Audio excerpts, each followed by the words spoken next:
Hi, everyone. I'm Kate Bergner here today with Dr. Tom Phelan, creator and author of 123 Magic, as well as the author of The Manager Mom Epidemic. Dr. Phelan, welcome. Hi, Kay. How you doing? Oh, I'm good. Had some internet challenges earlier today, but I think we've got them smoothed out now. I think so. So today, I love that we're talking about this topic today. It's not necessarily a subject that I personally feel warm and fuzzy about, but today we're talking about the concept of having too much on your plate, which I think is a feeling that a lot of people and moms in particular can relate to. So we're going to talk about really what does that mean? How has the pandemic affected it? And how can we kind of get back to some semblance of normal, of a better reality than the one we sometimes feel we're living in? Right. I think the biggest part of the problem, I think, is emotional stress. And if you think of negative emotions, you have anger, anxiety, depression, and guilt. And I think with the too much on your plate, the biggest two are anger and anxiety that parents are feeling. Just, they feel like they're eating, sleeping, drinking, anxiousness and irritation. And that's no fun at all. It's not. And it's one of those things, of course, you mentioned guilt as well, that when we feel guilty, we can sometimes tend to react in anger, and then we feel more guilty because we snapped at our kid or snapped at our spouse or whatever that was. So it just sort of is this like self-feeding spiral of unpleasant. It is. It's a vicious circle, and you're absolutely right. The emotions, once you get aroused on anger, then your anxiety is more vulnerable. Once you're anxious, you're more irritable. As you said, once you're guilty, you're more irritable and anxious at both. And it's just, it's an unhappy spiral that we need to learn how to interrupt. Yeah, absolutely. And I think a lot of people are experiencing it. I mean, we as a country are having an experience with a pandemic right now, but for this kind of too much on your plate, stressed out experience, is this something that we might consider to be in the epidemic proportion? Well, I think every shrink like myself or every writer, when they have a cause, they always exaggerate the prevalence of it. So, I don't necessarily want to do that, but yeah, I think it's a big deal. And I almost wanted to say, I don't know anybody who's not vulnerable to it one way or another, but yeah, it's going around, that's for sure. Yeah, absolutely. And I think the point that you make is a great one, that everyone is vulnerable to this. Everyone is, whether it's happening right now or previously in the old normal, if you will, it's something that can happen to anyone really at any time. Um, so COVID obviously is happening right now. Talk to us a little bit about the effect that may be having on this problem that already existed. Yeah, you'd have to be hiding under a rock to not be affected by this and by COVID. And what the COVID does is it puts it raises the overall stress level. You talk about raising the bar, lowering the bar. Well, if there's a stress bar down there, COVID raises that stress bar, say on a scale from 1 to 10 up to 3. So you start your day at a 3 stress level. Everything else, kids' misbehavior and not being on time for a meeting and all this kind of stuff adds to it. So, until we get a vaccine, I suppose that bar is going to be raised, but doesn't mean there's nothing you can do about it.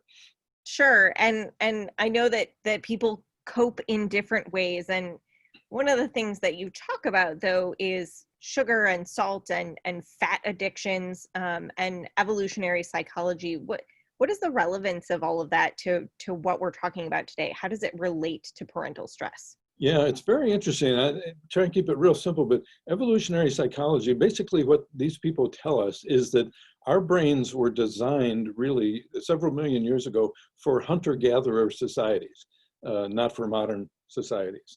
And so sugar, salt, and fat, you could eat it. There wasn't that much available. You couldn't overdose on it.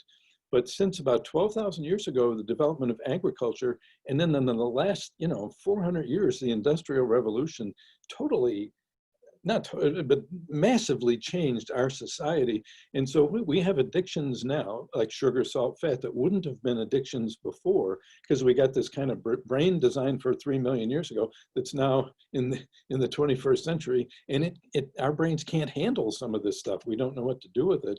So there are a lot of addictions nowadays that I consider to be addictions, but normal because so many people are involved in them.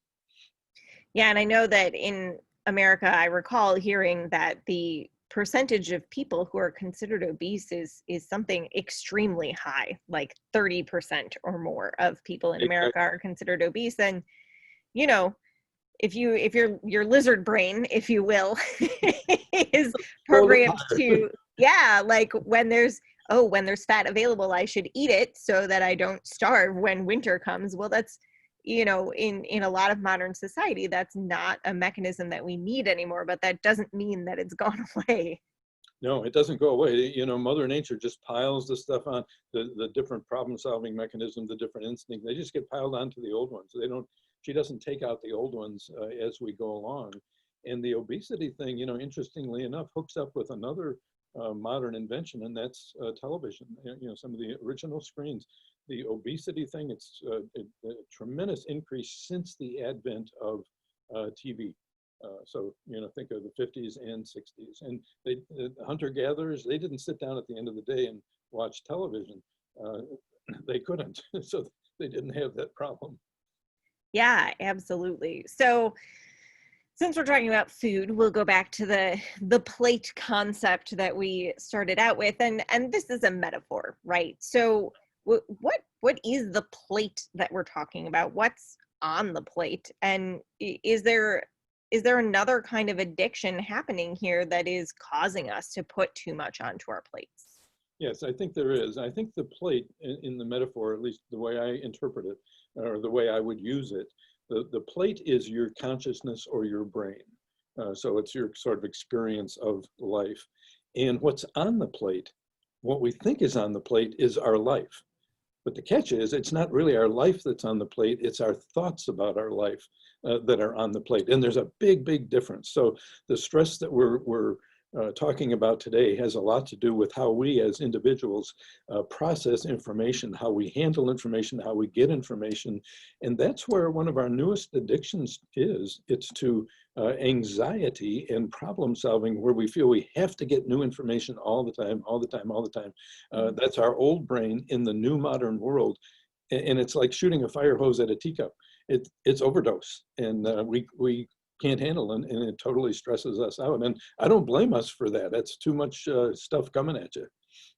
Yeah, it's I think at least part of what you're referring to is FOMO, right? The term coined by Patrick McGinnis is we are so worried that we're gonna miss something that we want to just keep consuming that information. Um, but not all of it is relevant, not all of it is helpful, maybe not all of it is even true. I love what you said about what we think the plate is our life, but it's actually the thoughts that we're having about our life, and that's not the same thing.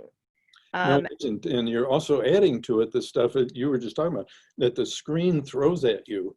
mhm. Also, since the 60s and the advent of television, we are exposed via screens to problems, serious problems around the world that we can do nothing about.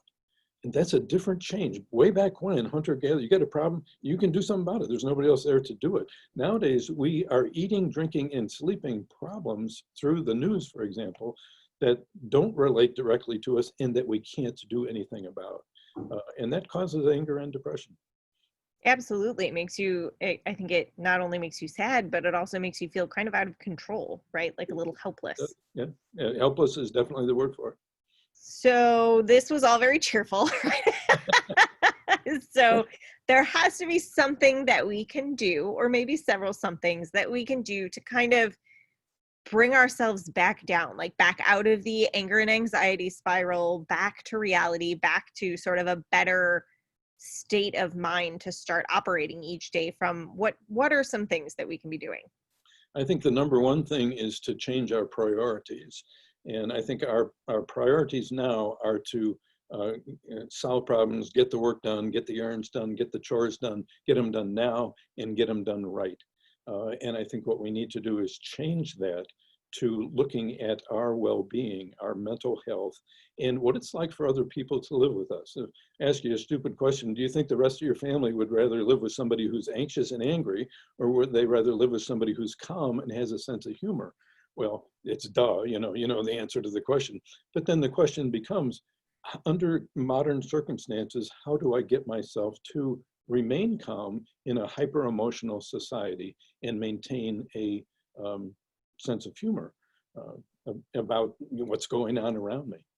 Yeah, absolutely. And I think, it's something that I started thinking about, because when the pandemic first hit, pretty much everything got canceled, right? Like, there's no more sports, there's no extracurricular activities. You're not really going out with friends, you're not doing anything. And for me, at least, I thought that was a really useful, like, kind of forced pause to make me look at everything that I was doing and that my family was doing and say, wow, I really appreciate this space and this Yeah. time that we have to just kind of be together. And we're only doing the things that are essential to our health and our well-being. And now I think we have the opportunity to consider, okay, what things do I want to add back in, and be able to do that with some intentionality, which is maybe a silver lining of everything that's happened. Well,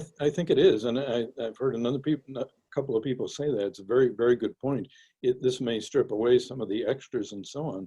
And I think the next thing we need to do is take a look at ourselves and how do we process information? Like you're talking about there, what information do I want to let in? And the information that I do let in, how do I want to process it? And how can I best process it so I remain calm? And that means dealing with this idea of it's not my life, it's the thoughts about my life that are the problem. That realization is important. Then the next step is, what do I do to stay calm? And what you don't do to stay calm is to have somebody yell at you, calm down. And that's one of the most silly commands in the English language, I think. You need to, are you a Zen person? Are you a relaxation? Are you a jogging person? Are you a Tai Chi? What are you? And what kind of things, plural maybe, help you stay calm? How can you best think? How can you best stay calm? That's the biggest and most important thing I think you can do for yourself and your family. Absolutely. I have someone in my life whom I love dearly. He may be watching this right now.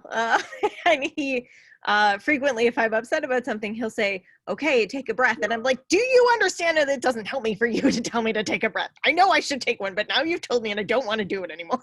So, You got to to your find your point, own way. being told to calm down doesn't necessarily always have the desired result. No, but the other thing he may have been doing, which you mentioned, was listening sympathetically to you, and that is a calmer downer. So other people can help in some ways, not yelling at us to stay calm, but sympathetic listening is a very big help. Yes, no, he's great at that. It's just the one thing. But yes, okay, great. So, anything else that we should be thinking about and considering when it comes to coming back down to a reality-based place? Yeah, there's one other thing, and I call it the problem of resistance. And resistance is if you want to calm down, your brain is not going to like it, and your brain is going to give you a hard time. And there are several things the brain will do to you. And one is FOMO. And the brain will say you're missing out. Another is you're being lazy, you're not addressing what you need to be addressing. The brain will sometimes say this relaxation stuff is boring. But there's a million ways the human brain will fight the attempt to get away from the hyper problem solving stuff and into calm and relaxation. So to do a good job of it, you're going to have to come up with your solutions also to the resistances that your brain throws at you. Absolutely. My brain sounds a little bit like my 5-year-old, honestly, who likes to tell me every time I'm like, oh, honey, we got to clean up. She's like, Mom, cleaning up is boring. I feel like sometimes our brains tell us the same thing, like, sitting here in quiet and trying to just be mindful of my body is boring. I'd rather go watch TV or scroll social media or whatever. And I think noticing that resistance, even just seeing that it's there and acknowledging that it's there and saying, oh, wow, I'm actively trying to calm down, and for whatever reason I'm not wanting to. So what's that all about? That can be an effective thing to kind of help break the mental cycle that of your brain being all spun up as well, I think. Yeah, I think it is. And, they say losing weight is very difficult. And I hate to be a pessimist, but I think learning to calm yourself can be as difficult as losing weight. It really, really is hard, especially in the world that we live in today with a bazillion screens and people around us encouraging us toward emotional over arousal almost every minute of the day. We've got to shake that. Yeah, absolutely. Well, thank you so much, Dr. Phelan, for talking with us about this and providing some really actionable things that we can do. Appreciate you taking the time. Nice talking to you. If you know someone who needs to hear this, please share this video with them or tag them in the comments below. And if you're not on our newsletter list yet, head on over to 123magic.com to sign up. The newsletter that we send out this week will focus around this topic, and so we'll include all of those very actionable steps that you can take to go from too much on your plate to a much calmer, happier frame of mind. Thanks so much, Dr. Phelan.